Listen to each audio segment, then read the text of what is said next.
Hello दोस्तों। तो कैसे हैं आप सब। स्वागत है मेरे Hindi short hand dictation start. सभापति महोदय, ये सब मेरे नहीं हैं बल्कि राष्ट्रपिता के हैं।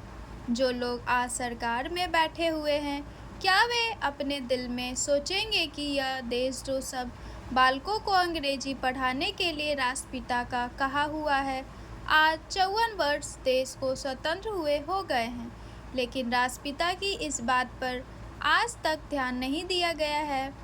अंग्रेजी भाषा को पढ़ाना क्यों बंद नहीं किया गया और उसको दैनिक कार्यों में क्यों प्रयोग में लाया जाता है। मैं इस बात को कई बार इस सदन में कह चुका हूँ और मैंने इस विधान परिषद की नियमावली में 1 वर्ष पहले एक संशोधन भी रखा था, लेकिन मेरा दुर्भाग्य है कि वह संशोधन वर्ष भर से इस सदन में प्रस्तुत नहीं हो सका। मेरी अपनी राय है कि कम से कम दैनिक कार्यों के लिए यदि सरकार अंग्रेजी भाषा पर बंधन लगा दे तो बहुत अच्छा हो और जो यह अनुशासनहीनता है वह भी समाप्त हो जाए।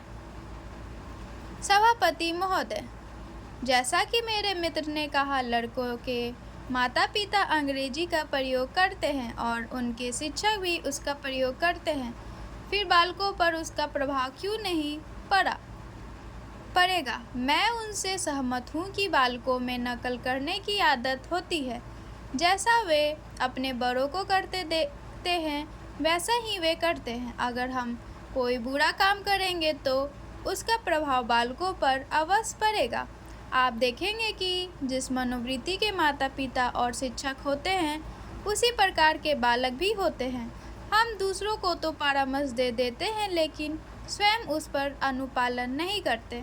इसके साथ ही साथ हमको शिक्षा प्रणाली की ओर भी ध्यान देना है।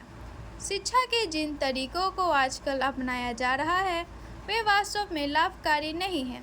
सरकार की ओर से इस प्रकार का आदेश होना चाहिए कि 14 वर्ष तक बालकों को अपनी मातृभाषा में ही शिक्षा दी जाएगी और दैनिक कार्यों में भी अंग्रेजी का प्रयोग नहीं होगा। इस प्रस्ताव में अनेक महत्वपूर्ण बातों की ओर ध्यान दिलाया गया है।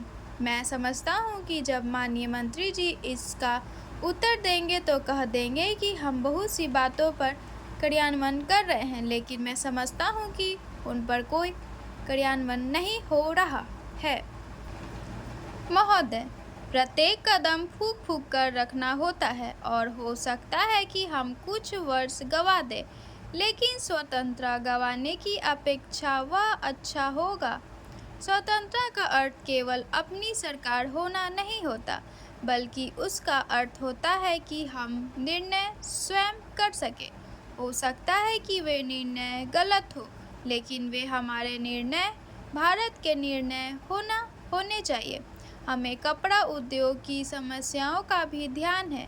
हमने आधुनिकीकरण के लिए विदेशी सहायता की आवश्यकता को स्वीकार किया है। योजना आयोग ने कपड़ा उद्योग के लिए एक कार्यकारी दल नियुक्त किया था, जिसने इसकी समस्याओं पर विचार किया।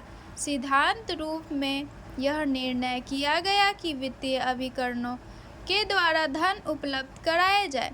हम अब वित्तीय संस्थानों से बातचीत कर रहे हैं कि इन उद्देश्यों के लिए उधार की शर्तें कैसे उदार बनाई जा सकती हैं।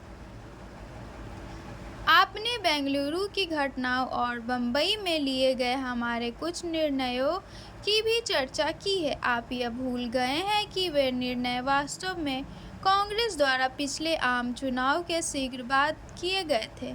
उन पर कार्य समिति में विचार विमर्श और एक राय से सहमति हुई थी और बाद में उन्हें अखिल भारतीय कांग्रेस कमेटी ने स्वीकार किया था। बेंगलुरु में हमने केवल मोटे तौर पर नए सिरे से दिशा निर्देश दिया था।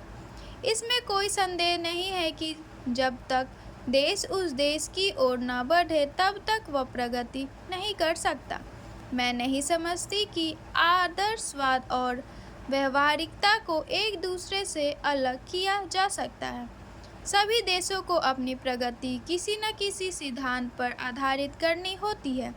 प्रश्न केवल यह नहीं है कि भारत में क्या हो रहा है, बल्कि प्रश्न परिवर्तन की उस लहर का है जो दुनिया भर में देखी जा सकती है। यहाँ अनुशासन और धैर्य के अभाव के बारे में काफ़ी कुछ कहा गया है। मैं समझती हूँ कि इन शब्दों का प्रयोग करने से पहले आपको इनका अर्थ ठीक से समझ लेना चाहिए।